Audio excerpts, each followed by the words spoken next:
Salamat sa ako ang mga kaigsuunan dinhi sa Misamis Occidental kaninyong tanan. Salamat sa inyong oras sa karong adlaw. Daghan sa inyo ang nagkambyo sa ilahang mga schedule no kay kadto naman ning Domingo nagsulti nga muanhin dinhi mo bisita sa inyo sa Misamis Occidental. So daghan sa inyo nagkambyo og schedule para lang na mag-uban ta dinhi karon sa ato ang takong pulong-pulong para pagpasalamat sa inyong dinhi sa probinsya sa Misamis Occidental.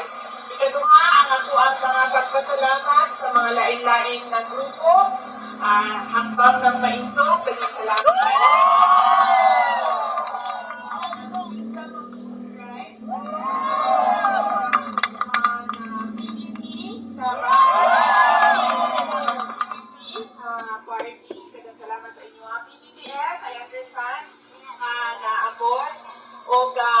Ang grupo sa ato ang former Governor Philip Tan.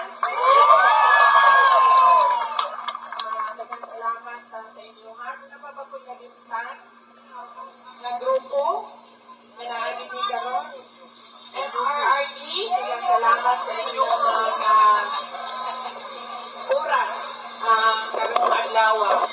Unahon punta ko ang mga personal na pagpasalamat sukad atong 2022 hangtod karon usap-usap na ko ang pasalamat. Unang-una personal na pagpasalamat kaninyong tanan sa ako ang mga kauban dinhi sa Mindanao, mga kaigsuunan ako sa Mindanao sa inyong tabang, sa inyong suporta, sa inyong boto, sa inyong kampanya para kanako tuig 2022 pagka Vice Presidente. Daghang salamat.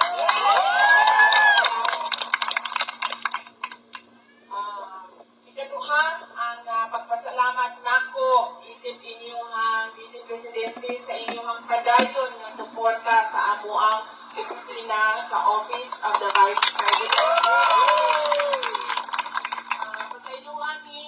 Medyo gamay na lang ang amuang mga proyekto karon, nawala po ang amuang medical and burial assistance kaya kibaw naman mo sa istorya sa ako ang kitabuhi sa kauluhan